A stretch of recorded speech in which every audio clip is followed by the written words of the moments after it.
Silksong review. I repeat, this is not a Silksong review. Okay guys, so I've been seeing a lot of comments on my game reviews saying I only give out good review scores and that I'm a hack reviewer, but that's not true. I gave Halo Infinite a bad review back when it came out, so stop saying I'm like IGN, okay guys? But I digress. Today, I'm here to give another critical review on a game that everyone says is one of the greats.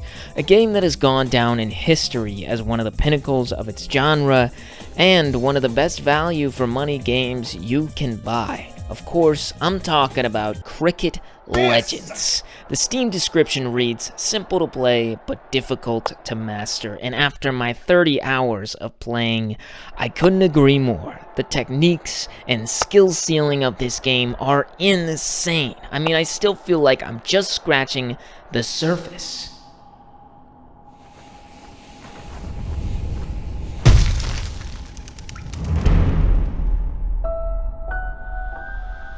Hollow Knight is a game that needs no introduction, for it has stood the test of time as one of the pillars of indie gaming.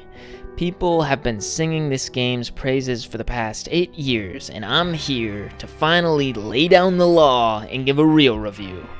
Now let me just start off by saying that this game is $15. I got it for $7.50. Considering that you can't even get a burger with fries for $15 anymore, we're off to a pretty good start. But none of that matters if the game sucks. A $15 pile of shit is still a pile of shit. So is Hollow Knight actually good, like everyone says it is? Yeah, this game's actually pretty awesome.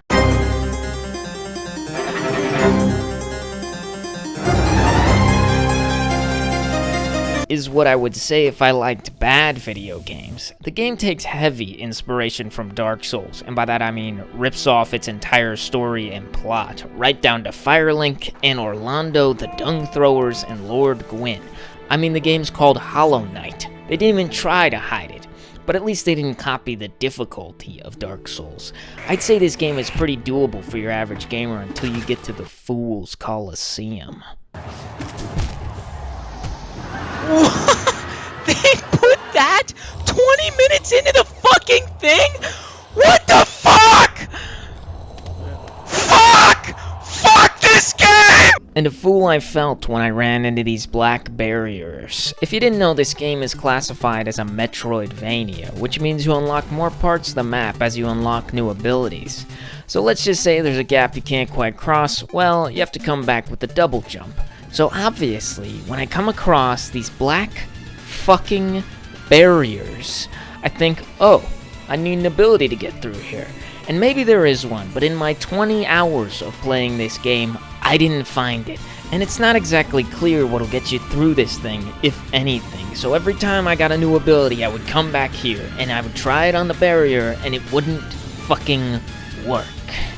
Alright, what the fuck ever, dude. Fuck you. Luckily, most of the other roadblocks are pretty clear. Combined with a map that's fun to explore and plenty of secrets to find, I'd say this game's Metroidvania part hits the nail right on the head, if you see what I'm saying.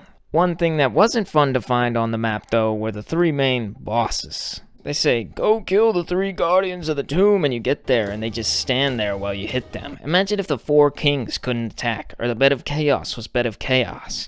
The bosses that fought back were actually pretty good though, if not a little samey. It felt like every boss had this one dash attack, and I would have liked to see some variety in dealing with attacks instead of just dodging all the time. Countering is already in the game, but it doesn't work at all actually. The spells also become immediately useless once you upgrade the sword, and the sword arts are only good if you have the pendant.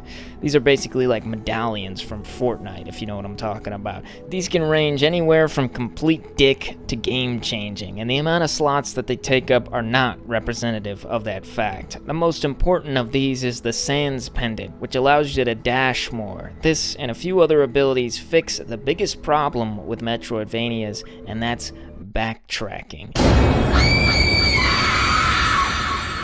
Using movement to turn it into something that's not just tolerable, but fun, and putting you in a flow state of weaving through enemies and making tight jumps. This movement ties together perfectly with the combat system and the bosses to make something that's truly great.